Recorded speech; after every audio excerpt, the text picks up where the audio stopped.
कि अगर कोई किसी तरीके से घुमा फिरा कर,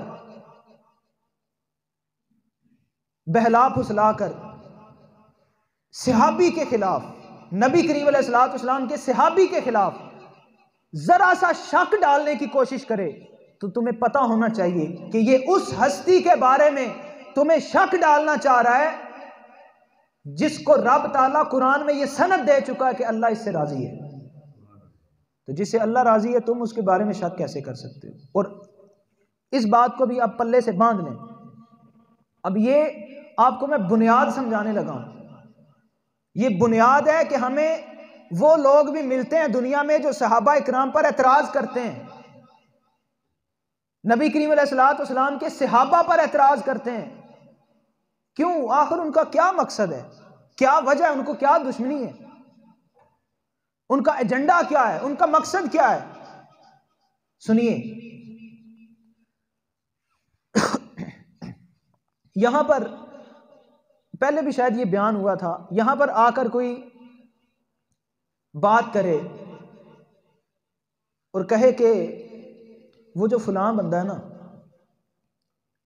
वो ये बात बता रहा है और बात बड़ी सच्ची है, इस बात में बड़ा वजन है, और जो बंदा इस बात पर अमल करेगा ना उसे बड़ा फायदा होगा। यहां से दो चार बंदे उठ के कहें ये किसने कहा है, ओ फलां, नाम लेकर कह दे ओ फलां, और छड्डो यार उसनू, ओ जानने ओ बंदा नहीं ठीक, उस विच ए भी नुक्से, ए भी नुक्से, ए भी नुक्से, ओ इंज भी करना है, इंज भी करना है।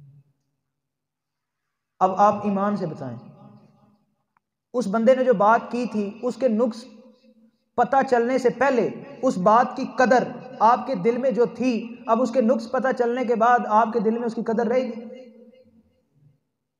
अब वो छड्डो जी, आपू इंज दा असी कैस वास्ते अमल करिए, ऐसा ही है ना। तो ये हजरात जो नबी करीम अलैहिस्सलाम के सहाबा को बुरा भला कहते हैं, उनमें नकायस तलाश करते हैं, उनका मकसद सिर्फ यही है कि जब कोई मिंबर पर बैठ कर कहे कि हजरत अबू हुरैरा से रिवायत है,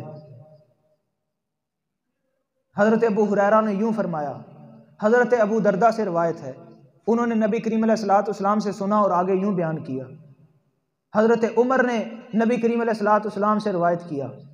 जब यहां पर मिंबर पर बैठकर कोई आपको रिवायत सुनाए और आप उन लोगों में उठते बैठते हों जो आपको नबी के सहाबा के बारे में शक डालता हो, ओ नहीं अबू हुरैरा ओ छड्डो जी, ओ ते इंज दा बंदा सी, हजरत उमर ओ नहीं ओदी गल असी ना उन्होंने मनदे, ओ इंज दा बंदा सी, हजरत सईदना सिद्दीक़ अकबर ओ नहीं असी ना उन्होंने मनदे। आप भी सोचेंगे यार बात तो, वो कहेगा नहीं फलां मौके पे हजरत सिद्दीक़ अकबर ने ये किया, फलां मौके पे उमर ने ये किया, फलां मौके पे अबू हुरैरा ने ये किया। तो अब जब आप उसकी बातें सुनते रहेंगे तो अब क्या होगा? जब कोई मिंबर पे बैठ के कहेगा ना अबू हुरैरा रज़ियल्लाहु ताला अन्हु रिवायत करते हैं, आप कहेंगे ओ यार ये बंदा तो ठीक है ही नहीं, इसकी बात नहीं माननी, ये रिवायत ही नहीं सही। क्यों? ये अबू हुरैरा रिवायत की थी, वो बंदा ही नहीं सी ठीक, तो असी इस रिवायत को मनते ही नहीं।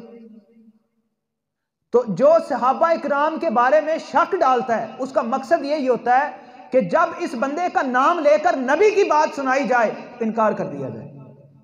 फिर क्या होगा?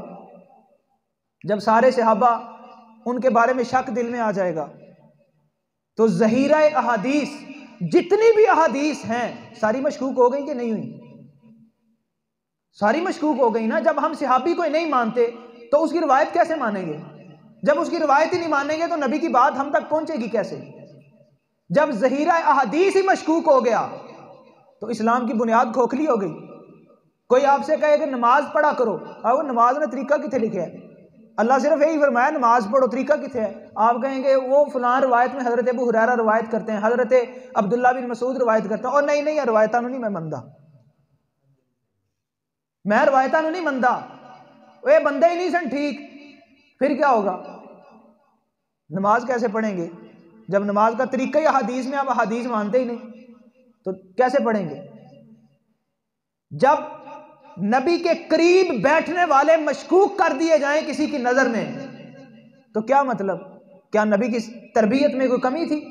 कि उनके पास बैठने वाले भी सही बंदे ना बन सके।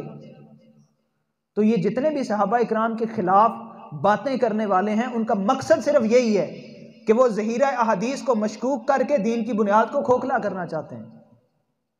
फिर इसी को एक और अंदाज से समझें, अंबिया के बाद सबसे अफजल कौन है आपको पता है? अंबिया के बाद इंसानों में सबसे अफजल तरीन शख्सियत हजरत सैयदना सिद्दीक़ अकबर हैं। फिर वो गिरोह जो सहाबा इकराम के खिलाफ भड़काता है, वो क्या कहता है? नहीं नहीं, एक खिलाफत जड़ी ना गसब की गई, ए हजरत अली ना हक सी सिद्दीक़ अकबर खो लिया। अब मुझे आप बताएं, फिर उनका मकसद क्या होता है? ये सैयदना सिद्दीक़ अकबर ने इनसे गसब कर ली, उमर ने गसब कर ली, उस्मान ने गसब कर ली, अली का हक था। तो क्या होगा? जो किसी की खिलाफत, किसी का हक गसब कर ले, उसको क्या कहते हैं? जालिम। जालिम ही कहते हैं ना। तो जब एक बंदा जालिम साबित हो जाए तो फिर आप मुझे बताएं, क्या वो नबी का खलीफा बनने का हकदार रह जाता है? फिर उसके किए हुए फैसले माने जाते हैं, उसकी रिवायत की गई हदीस मानी जाती हैं, उसका जमा किया हुआ कुरान माना जाएगा? ओ नहीं नहीं, ये बंदा ही जालिम सी, इसने हक ही नहीं दिता, ये बंदा ही जालिम सी, लिहाजा जालिम ने जमा किया कुरान असी मनते ही नहीं। आज वो बंदे इस स्टेज पर पहुंचे नहीं हुए, कुरान नहीं मानते हम। क्यों? क्योंकि ये एक जालिम ने जमा किया था। जालिम क्यों है? उन्होंने खिलाफत नहीं दी थी। हालांकि इस पर आगे रिवायात आएंगी, हजरत अली से रिवायत आएगी, हजरत इमाम जाफर सादिक से रिवायत आएगी, इमाम बाकिर से रिवायत आएगी, इमाम मूसा काजिम से रिवायत आएगी, इसी किताब में मौजूद है।